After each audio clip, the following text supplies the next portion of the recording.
வணக்கம். நம்மளோட சிறகடிக்க ஆசை சிறல வரக்கூடிய எபிசோட் எந்த மாதிரி விஷயம் நடக்க போகுது சொல்லி நம்ம இந்த இடத்துல பார்க்கலாம். பெருசு வீட்டுக்கு வராரு. வந்த உடனே அண்ணாமலைன்னு சொல்றாங்க, வா பெருசு, என்ன ரொம்ப நாள் ஆளையை காணோம், என்ன ஆச்சு அப்படின்னு சொல்லி கேட்கறாங்க.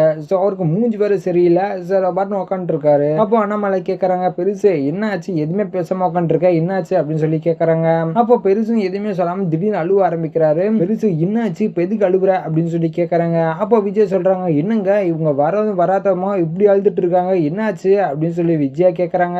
அப்ப அண்ணாமலை சொல்றாங்க, இரு விஜயா, நான் பேசிட்டு என்னன்னு சொல்றேன் அப்படின்னு சொல்லி கேட்கறாங்க. எதுவுமே சொல்லாம சைலண்டா இருக்காங்க. இந்த லெட்டர் எழுதி வச்சுட்டு என் பொண்ணு போயிட்டாப்பா அப்படின்னு சொல்லி சொல்றாங்க. அப்ப அண்ணாமலை கேட்கறாங்க, என்ன ஆச்சு பெருசு, ஒழுங்கா சொல்லு அப்படின்னு சொல்லி சொல்றாங்க.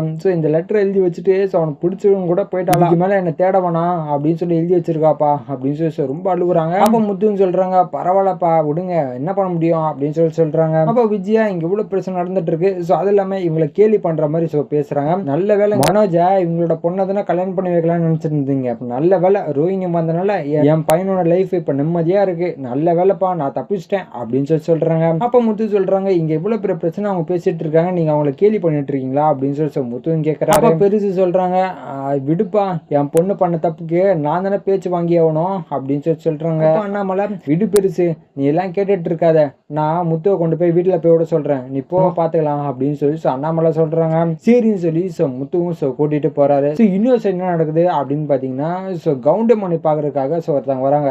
யாருன்னு பாத்தீங்கன்னா கவுண்டமணியோட தங்கச்சி. வந்துடுனா, என்ன இங்க பாருங்கண்ணே, என் பையன் ஏதோ ஒரு பொண்ணை கூட்டிட்டு வந்திருக்கான், இந்த மாதிரி வீட்டுல எல்லாம் அவங்க சொன்னா கேட்க மாட்டாங்க, அதனால நான் கூட்டிட்டு வந்துட்டோமா அப்படின்னு சொல்லிட்டு இருக்காங்க, என்னென்ன பண்ணலாம் அப்படின்னு சொல்லி கவுண்டமணி கிட்ட கேட்டுட்டு இருக்காங்க. அப்ப கவுண்டமணி சொல்றாங்க, இப்பா இதெல்லாம் தப்புமா, பையனை பேசாம அனுப்பிவிட சொல்லு அந்த பொண்ணை, நம்ம போயிட்டு முறையா போயிட்டு நம்ம கேட்போம் பொண்ணை அப்படின்னு சொல்லி சொல்றாங்க. அப்ப அவங்களும் சொல்றாங்க, இதெல்லாம் செட் ஆகுமாண்ணா அப்படின்னு சொல்லி கேட்கறாங்க. அப்ப கவுண்டமணி, எல்லாம் செட் ஆகுமா, நீ வா போலாம் அப்படின்னு சொல்லி சொல்றாங்க. அதே மாதிரி அவரும் கொண்டு போய் அவங்க பொண்ணை வீட்டுல போய் விடுறாங்க. விட்ட உடனே, மன்னிச்சிருங்கப்பா தெரியாம நான் பண்ணிட்டேன் அப்படின்னு சொல்லி சொல்றாங்க. முத்துவும் மீனாவும் இருக்காங்க. சரிப்பா அதான் பண்ணிட்டாங்களே, இப்ப நீங்க கவலைப்படாதீங்க அப்படின்னு சொல்லி சொல்றாங்க.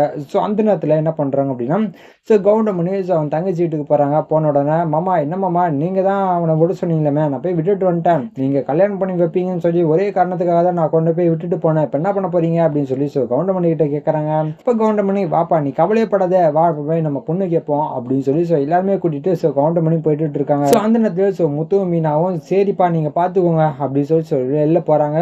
அவங்க வெளில போறதுக்கும் உள்ள வரதுக்கும் கரெக்டா இருக்கு. கவுண்டமணி உள்ள போறாரு. போனோட அந்த மாதிரி பேசிட்டு இருக்காங்க. முத்துக்கு பெருசு கால் பண்றாங்க, இந்த மாதிரி பொண்ணு ஓடி போனாலப்பா அந்த பையன், அந்த பையன் வீட்டுல இருந்து பொண்ணு பார்க்க வந்திருக்காங்க அப்படின்னு சொல்லி சொல்றாங்க. அப்ப முத்துவும் சொல்றாங்க, அப்படிங்களாப்பா, இதுங்க நான் வரேன் அப்படின்னு சொல்லி முத்துவும் மீனாவும் கிளம்பி போறாங்க. போன உடனே அந்த இடத்துல யார் இருக்கா அப்படின்னு பாத்தீங்கன்னா, கவுண்டமணி வந்து பேசிட்டு இருக்காங்க. இதை முத்து பாக்குறாரு.